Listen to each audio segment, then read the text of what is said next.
Hi കൂട്ടുകാരെ, അസ്സലാമലൈക്കും. എല്ലാവർക്കും സുഖമല്ല? എല്ലാവർക്കും നമസ്കാരം. ഇന്ന് തയ്യാറാക്കുന്ന എന്താണെന്നറിയോ നിങ്ങൾക്ക്? നല്ല അടിപൊളി സ്പൈസി ആയിട്ടുള്ള ഒരു നൂഡിൽസ് ആട്ടാ.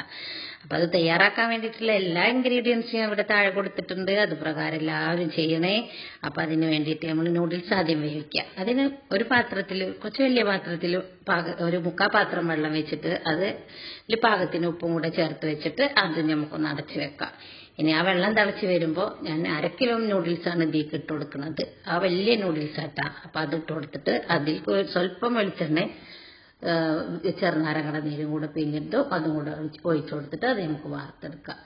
അപ്പോൾ കണ്ടില്ലേ വാർത്ത് വെച്ചത്. ഇനി നമുക്കൊരു ചട്ടി അടുപ്പത്ത് വെച്ചിട്ട് ആ ചട്ടിയിലേക്ക് പാകത്തിന് വെളിച്ചെണ്ണയും കൂടെ ഒഴിച്ചു കൊടുത്ത് സബോളയും കൂടെ ഇട്ട് കൊടുത്തിട്ട് നല്ലോണം ഇളക്കി കൊടുക്കുക. ഇനി ഇതിലേക്ക് ചിക്കനോ മട്ടനോ ബീഫോ എന്തായാലും എല്ലില്ലാത്ത പീസ് എടുത്തിട്ട് അത് ചെറിയ കഷ്ണങ്ങളാക്കിയിട്ട് ഇതേപോലെ നമ്മൾ ഇട്ട് കൊടുത്തിട്ട് അതിൽ സ്വല്പം കുരുമുളക് പൊടിയും പിന്നെ ഉപ്പും ഗരം മസാലയുടെ പൊടിയും കൂടെ ആഡ് ചെയ്ത് കൊടുത്ത് നല്ലോണം ഇളക്കി കൊടുക്കുക.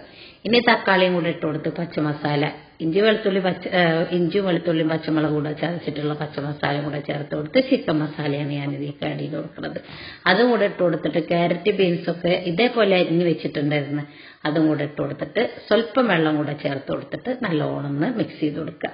ഇനി അതിൽ കാപ്സിക്കനും കൂടെ ഇട്ട് കൊടുത്തിട്ട് ഒന്ന് മിക്സ് ചെയ്ത് കൊടുത്തതിൻ്റെ ശേഷം ഇപ്പം ഞാൻ എടുത്തു വെച്ച എല്ലാ മസാലകളും ഞാൻ ഇതിൽ ആഡ് ചെയ്ത് കൊടുത്തിട്ടുണ്ട്. ഇനി ബട്ടർ 2 കഷ്ണം ബട്ടറും കൂടെ ചേർത്ത് കൊടുക്കുക. മല്ലിയില, പുതിന, കറിവേപ്പില ഇതെല്ലാതും കൂടെ ഇട്ട് കൊടുത്ത് സ്വല്പം ചെറുനാരങ്ങയുടെ നീരും കൂടെ ആഡ് ചെയ്ത് കൊടുക്കുക. ഇനി നമ്മൾ വാർത്ത് വെച്ചിട്ടുള്ള നൂഡിൽസ് അതിലിട്ട് കൊടുത്തിട്ട് ഒന്ന് മിക്സ് ചെയ്ത് കൊടുക്കുക. അത് ചെറിയതായിട്ട് ഇങ്ങനെ മിക്സ് ചെയ്യാൻ പാടുള്ളൂ, നല്ലോണം ഉടച്ചിട്ടാക്കരുത്. അപ്പം നമ്മളെ സ്പൈസി ആയിട്ടുള്ള ഈ നൂഡിൽസ് നല്ല ടേസ്റ്റാണ് കഴിക്കാൻ. കുട്ടികൾക്ക് എല്ലാവർക്കും ഇഷ്ടപ്പെടുന്ന ഈ നൂഡിൽസ് എല്ലാവരും ഉണ്ടാക്കി നോക്കണേ. ഇതുവരെ ഞാൻ ഇട്ട വീഡിയോ എല്ലാവരും കാണാൻ മറക്കരുത്. എന്തെങ്കിലും കുറവുകളുണ്ടെങ്കിൽ നിങ്ങൾ കമൻറ്റിൽ അറിയിക്കണേ. ഷെയർ ചെയ്യാനും